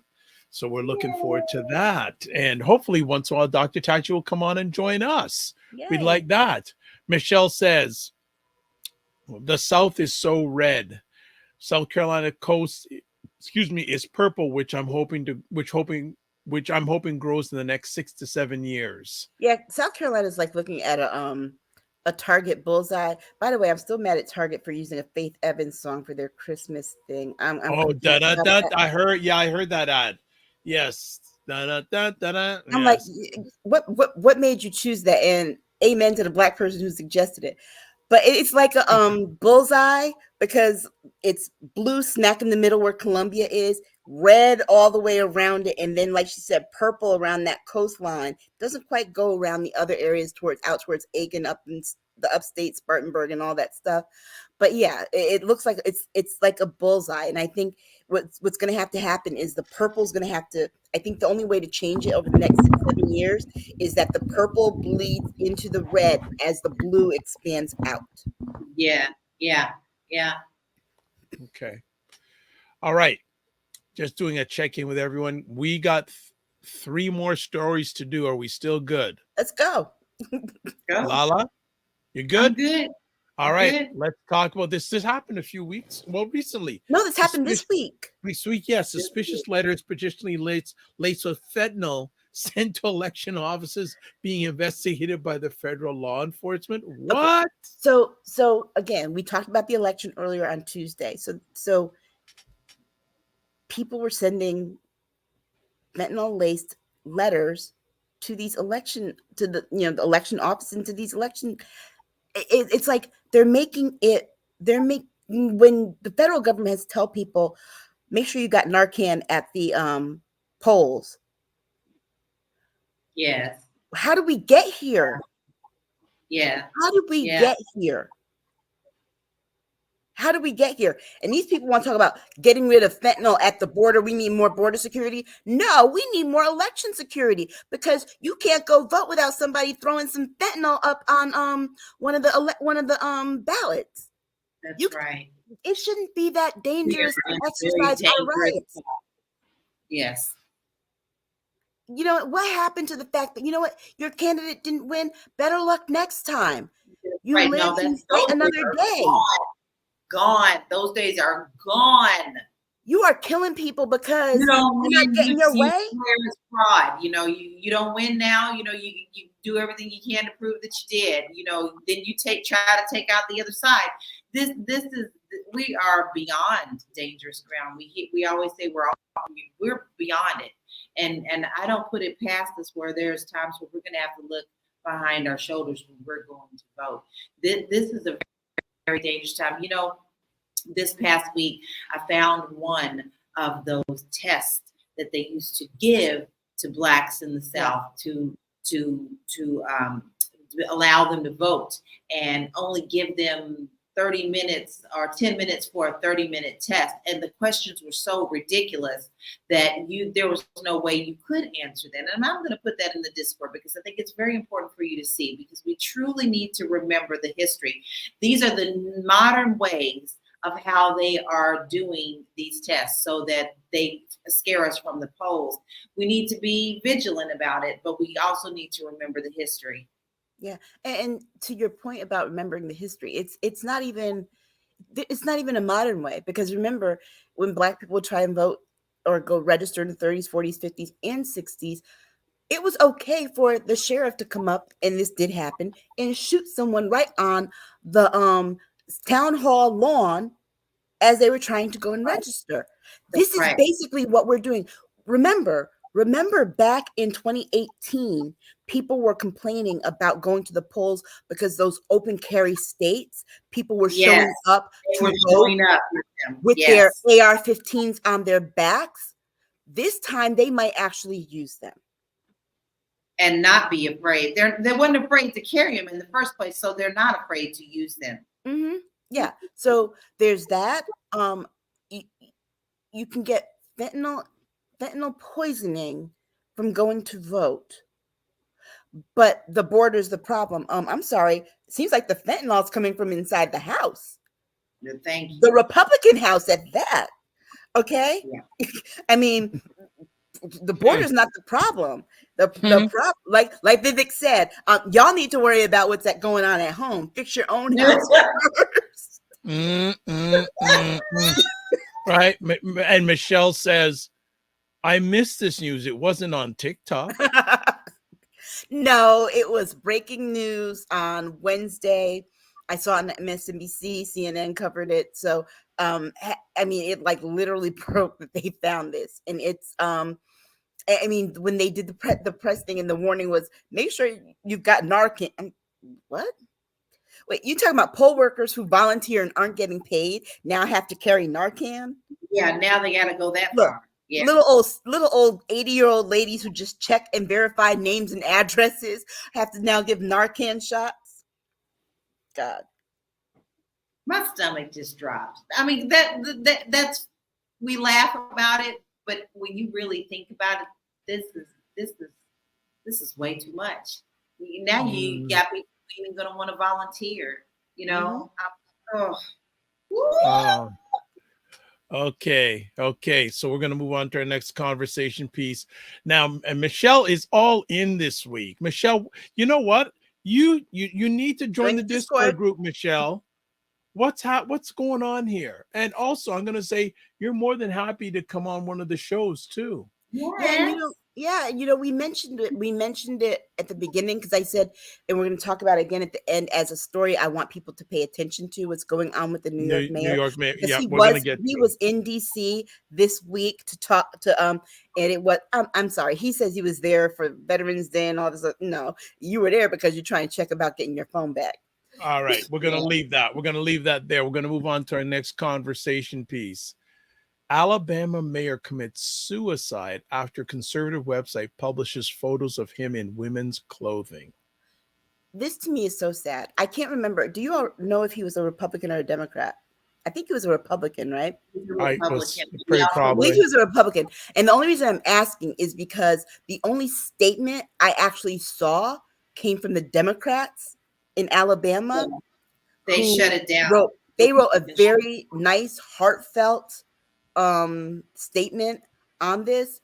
Here's the thing. There's something fundamentally wrong with your Christian fundamentalist crazy in your party when what this man does in his private life, at home, in his bedroom, with his wife, is why he committed suicide, because this paper went in places that they did not need to go. Yes, he was a pastor. Yes, he was mayor. But guess what? He was also human. Yes. People need to be, you know what? Stop trying to tell people what to do with their lives. This is the kind of doxing that, because they are a media publication, felt like they could do. Felt like they had a right. Like, the people don't need what is it going to help what is it going to help the people if they know that he wears dresses at home? Nothing at all. And it's just sickening how everybody wants to be in everybody else's business. And it's always seems to me, it's always the ones who have the most skeletons screaming. Um, you the people who do this to me are scum.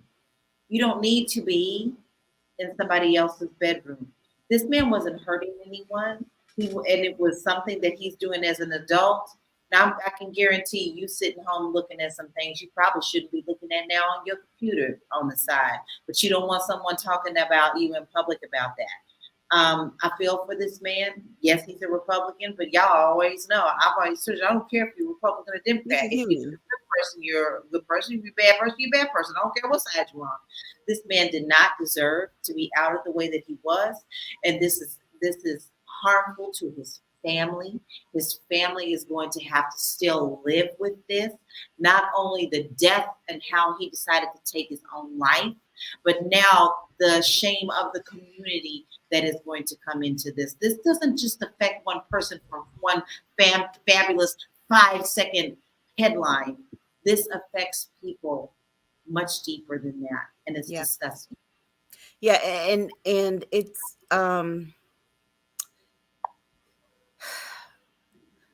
we've got to stop making it such that, you know what, however people express themselves in terms of their gender, in terms of their sexuality, is up to them. Your Bible should not tell people how they should express themselves. Period. This is something that we're trying to prevent with queer children.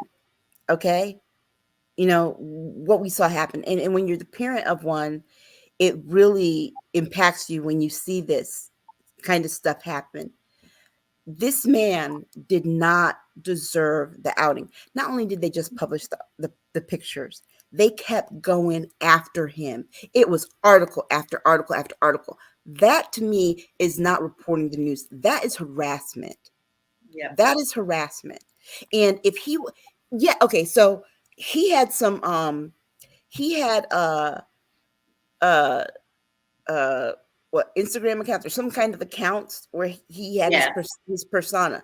What was he soliciting people? No. Was he harming people? No. He was just posting pictures of himself in his women's clothes, dressing up. Okay, I want to know, where was the harm? Where was the public harm? None. And you know what? If they are going to go this route, and Republicans are going to co-sign on this, it's going to be like those TikTok videos with the lady, surprise, surprise. Yeah. Right? And every last one of them, because I have seen quite a few where I have seen these Republicans talking about, this one guy talking about, I do not believe that there should be marriage, sex outside of marriage. You should always wait till you're married. Surprise, surprise, because it was like the headline was him having sex outside his marriage and not with his wife. So come on, all of you, everyone has their own skeletons. How would you like your stuff out there? That's How would you like that your stuff? We talk about the doxing, and social media has gotten so toxic. It's why I stay clear of it as much as I can, except to just watch these crazy, funny videos of animals, talking crazy and, all those little memes and things. Yeah. But it's seeped into how we do normal things, like reporting the news. Right. Like it's disgusting. And I feel bad that this man felt like he was in such a corner. His only option was to take himself, to unalive himself. Yes. Okay.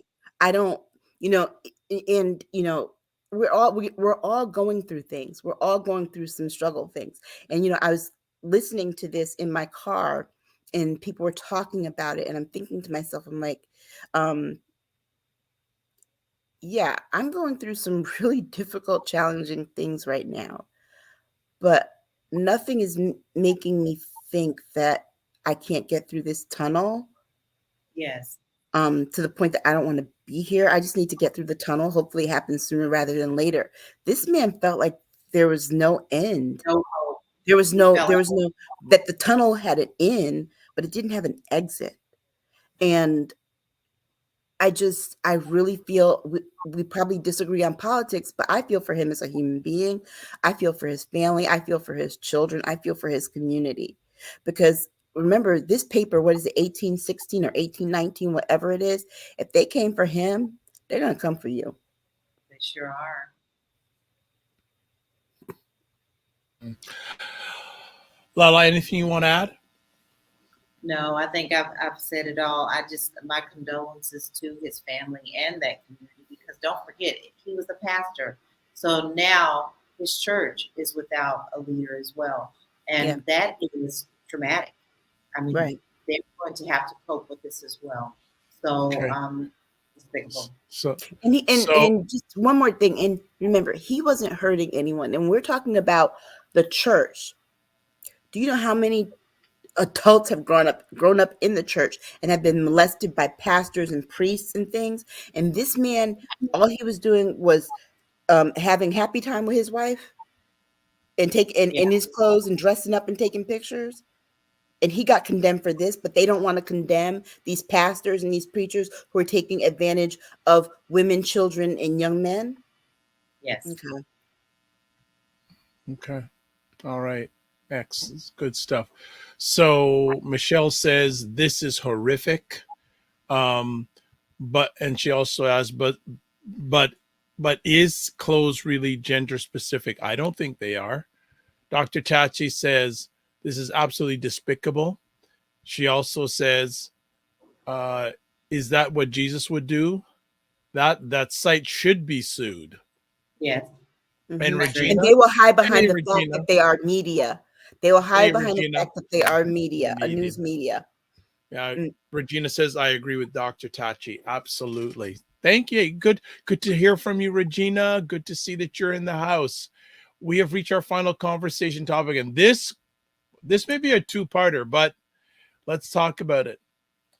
Keith Lee tried to review some Atlanta restaurants on TikTok, and wow, did social media, especially Black social media, get on fire. And Dr. Tachi, who's in the house now, Dr. Tachi, correct me if I'm wrong, but one of the restaurants, did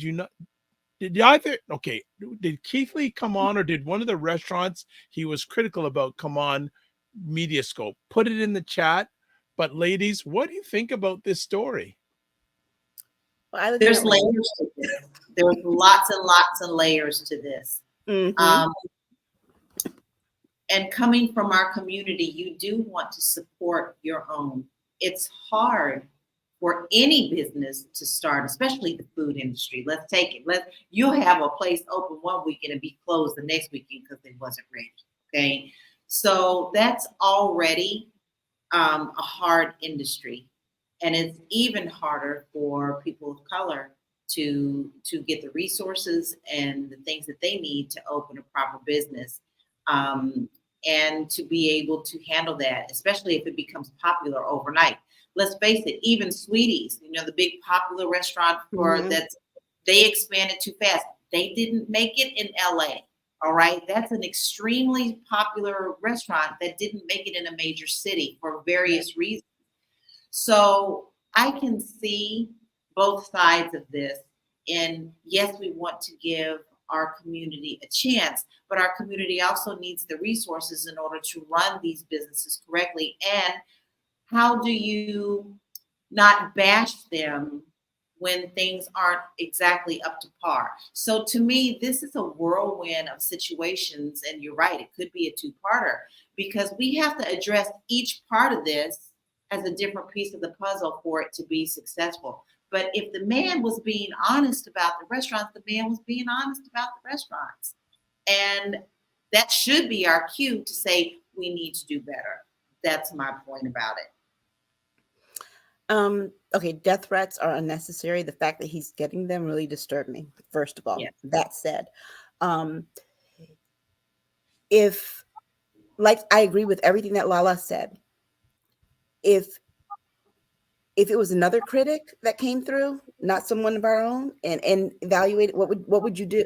How would you handle that? How would the restaurant handle that? If it was just regular health inspector, how do you handle that when they come in there? You stop, you course correct, and whatever.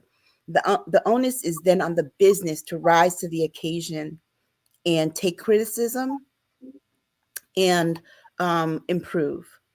Now, for me, I personally don't watch these kinds of videos because I one of the things that I realize is that my tastes are different from somebody else's tastes. So however somebody reviews the food at one restaurant might be different for me because I might not like the particular food or how it's prepared. But we all have access to social media and the internet. If your experience at this restaurant was different from his, don't get on and start threatening him. Share your experience. You all have access to do that. Everybody has the option of doing that. And Candy Burris was very good about how she handled how Old Lady Gang was reviewed. And she said, I'm explaining to you, this is why we don't, because we don't want to overburden our kitchen staff with having to do takeout orders and the orders in the restaurant. We want to give people who actually take the time to come in to see us on the weekend the full attention and the full experience of our business. And she was very kind about it. And she said, I hope that you do come through again and that we can serve you. Now, that said, the other thing I have to say is that we have to be careful with our platforms. When we have a large platform and you reach a lot of people, you should expect some hate, period. For him to be an MMA fighter and to have, I don't want to say he has a thin skin, but he's in a territory where I think that he didn't expect, and anyone who's a journalist understands this. Not everyone's going to like everything that you write. Me personally, I do not go back and read what people say about something I wrote. I wrote it, I said it, I leave it there. People will have their comments and their reactions. But I was always taught that as a journalist, your job is to report the news, not to become the news. And when you become the news, it changes how you end up reporting it. And so I think that he did not do himself any service by going on this apology excursion, this explanation, not apology, but explanation excursion, and everyone that attacked him going back with some video saying such and such, trying to explain his point. No, dude, you said what you said, you leave it there. It's on the restaurant at that point to deal with it. People get bad reviews. Deal with it. When you do that, you only prolong the drama. And so once you have a comeback, somebody else has a comeback. And the door, it just keeps swinging back and forth. It never closes, and we move on to something else. And I understand that one of the, he comes out and he's talking about his social anxiety, and he started doing these things to get over his social anxiety. As someone who experiences very debilitating anxiety at times, that's the reason why I don't read what people write about my stuff. Mm-hmm. It would drive me crazy. Okay. So I think that he's got to, if this is the path he's gonna keep going on, he's got to learn to do that. Now, I get that he's young. He's almost half my age. He's young. I get that this is something new for him. So he's not a seasoned reviewer. As someone who's a seasoned reviewer, because if you look at my bio, I had my first one when I was 15. You do your review, you leave it there, and you move on to the next one. Your job is not to come back and explain why you reviewed what you reviewed. People are supposed to take your review and make a decision for themselves whether or not they are going to believe it or they're not going to believe it. They're going to try this themselves or they're not going to try it themselves. Your job is not to explain why you reviewed something the way that you did. If you did your review and you explained in your review that's why you gave them this review, you owe no other explanation, period. Mm-hmm. Agreed. All right. I'm gonna come in with one or two comments after, because I don't comment much, but I have one or two things I want to add on here. So let's go. Dr. Tachi says, I recall she's probably saying Gordon Ramsay goes to restaurants all the time and says some of the most outlandish things, and nobody And has says a whole anything. career for it. Yep. She also says, I think that Black businesses in general sometimes feel they should get a Black pass that absorbs them of reproach or criticism. One thing before you go to the next comment, I get that, Dr. Tachi. I agree with that. But, Chris Rock did this interview with Prince, and they were having this conversation about, a black person does one thing wrong. Everything else they do before that can be great. Everything else they do after that can be great, but they're always judged by that one misstep. And Chris Rock said in this interview, he said, I could do one bad movie, Pootie Tang. I'm just throwing one out there. And people will never forget that one movie. I haven't forgotten Pootie Tang or Soul Plane. And people will never forget those bad movies, even if he did bad things. To this day, Jamie Foxx won an Academy Award for Ray. He does some great movies. I still can't get over Booty Call from the 1990s. Now, let me tell you, the thing of it is that this is the thing for Black people, right? Is that there's that. And when I also talk about accountability with our platforms, remember, the internet is forever. So even if these people do course correct and do improve, that bad review in video is going to live on, and with it being such a highly rated thing, whenever their name comes up in a Google search, it will be one of the top things that goes to it, even 10 years from now, if they've done extraordinary business and major improvements since whole new management. That thing, because it had X number of views, and he used the right keywords in his alt text at the back end of his video, is going to be the first thing that surfaces. So you can do lasting damage, even if that is not your intent, and even if the restaurant does take the criticism well and does improve. So we do have to be a little bit more responsible about that. But I do get what she means about the Black pass. All right, just want to continue on. Michelle says Keith Lee only went to restaurants who asked him to come and eat. Also says Keith literally tells people his taste may not be your taste, so try the restaurants anyways. He was trying to trying to rein his fans not to bash these restaurants or their employees. And see, that's the other part too. When I say,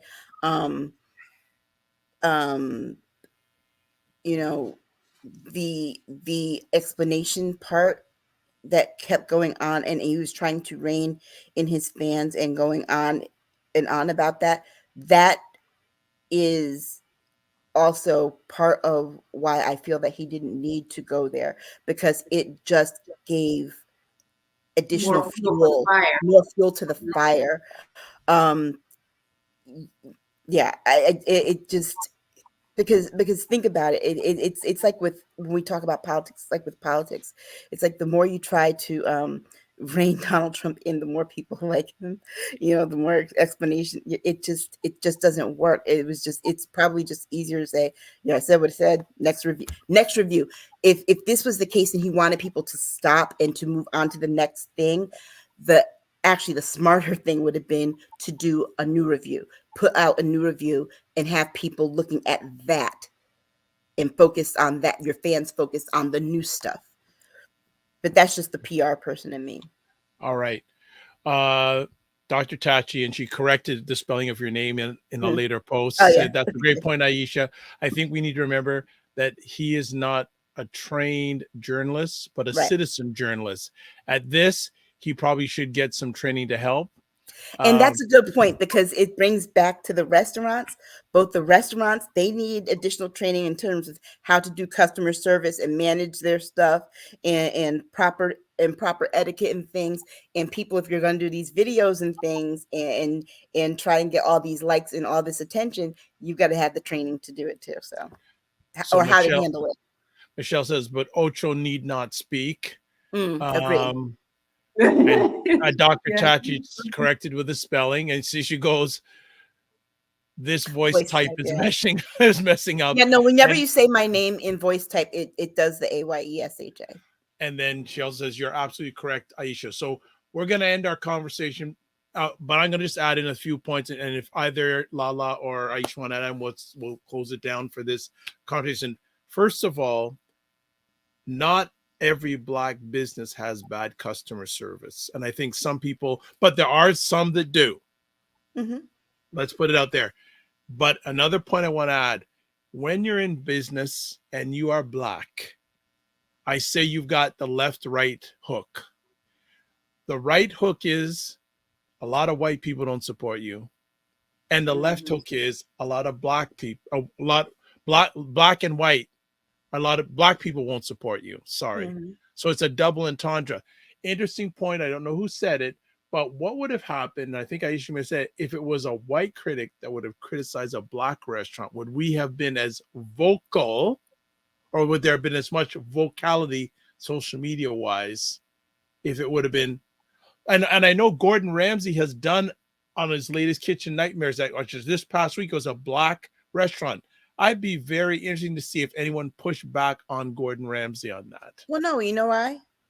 But and this is the other side of it too, and this is why I say that he has to take some accountability as well as the restaurant. The restaurant needs to take all their accountability. I lived in Atlanta, so I dined in Atlanta. I dined at Atlanta restaurants, and you know what? It's not any. And people are, again, the bedwetting. Stop it! Stop it! It The Atlanta businesses and restaurants and stuff are no different than any other major metropolitan area. You're gonna have your bad ones. You're gonna have your good ones. He went on a culinary tour of Atlanta. He was bound to run into a bad one. Period. But apart from that, the thing with Gordon Ramsay is that Gordon Ramsay he did do this with the Black restaurant, but guess what? His audience was not Black. This guy, his primary audience is Black. And so there is a fundamental difference. Okay, so this is your audience. And so your audience is going to feel some kind of way about it. But again, not everyone's going to like everything. You're going to get bad reviews. Sure. People need to grow up. I'm sorry, a bad review for a restaurant is not worth sending someone a death threat. That is crazy, insane, deranged, and just fundamentally stupid, because your IP address can be tracked back to you. Well, it just, and then when you see options like that, it leads to trauma.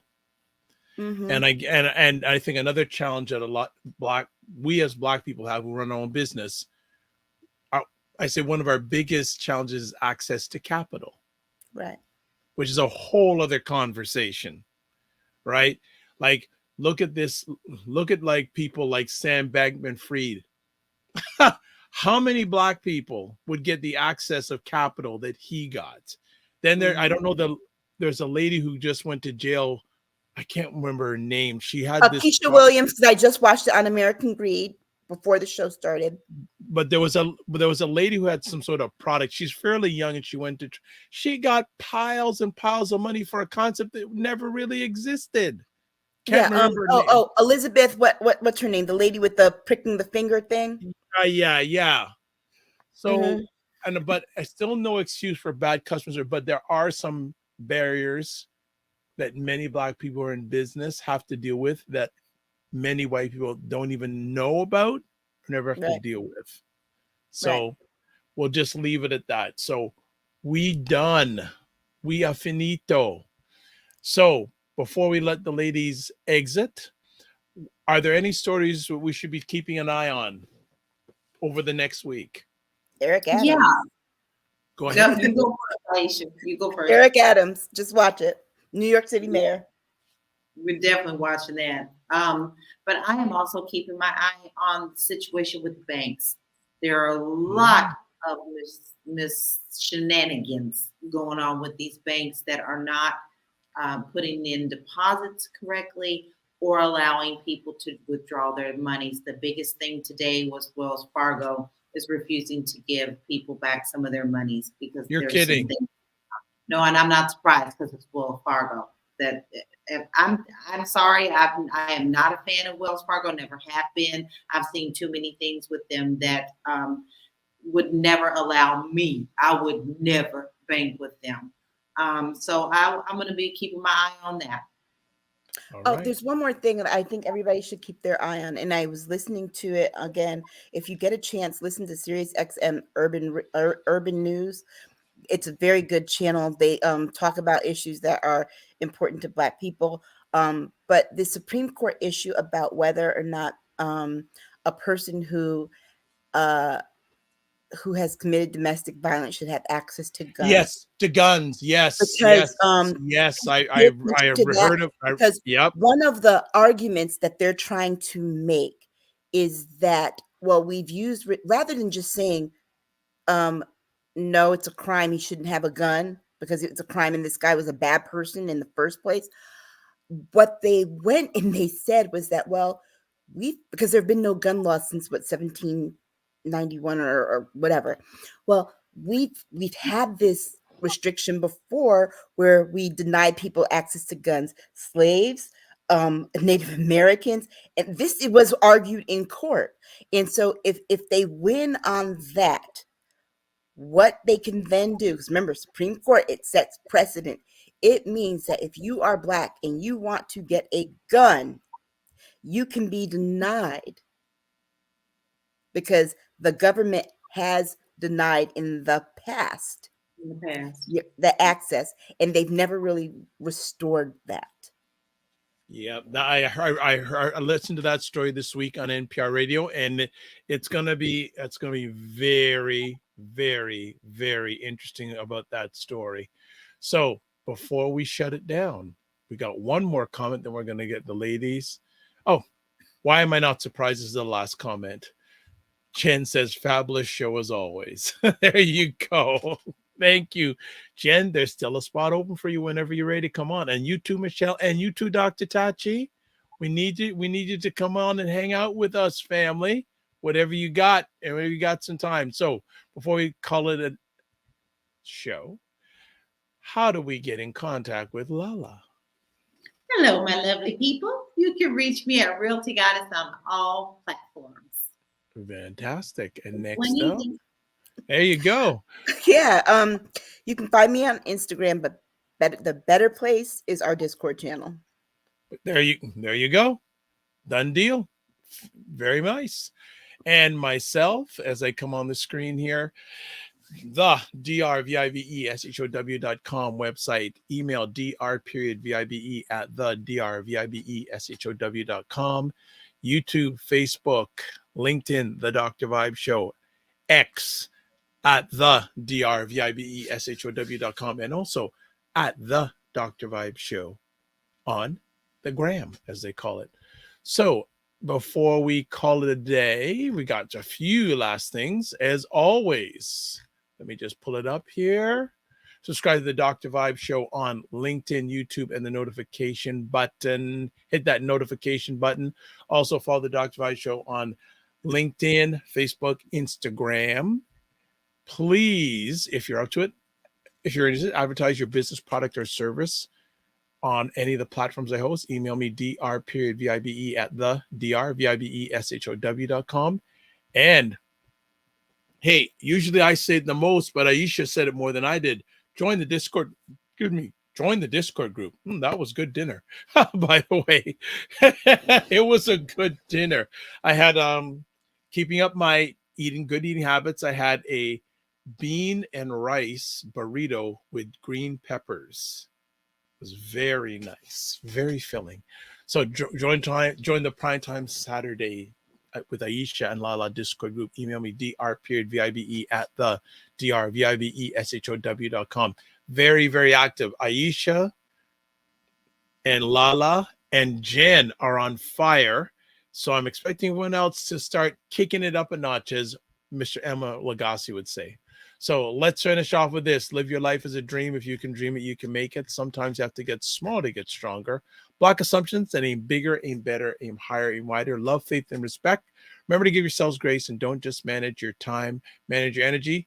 We'll see you in Discord and we'll see you next week. God bless. Peace to all. Keep the faith and walk good.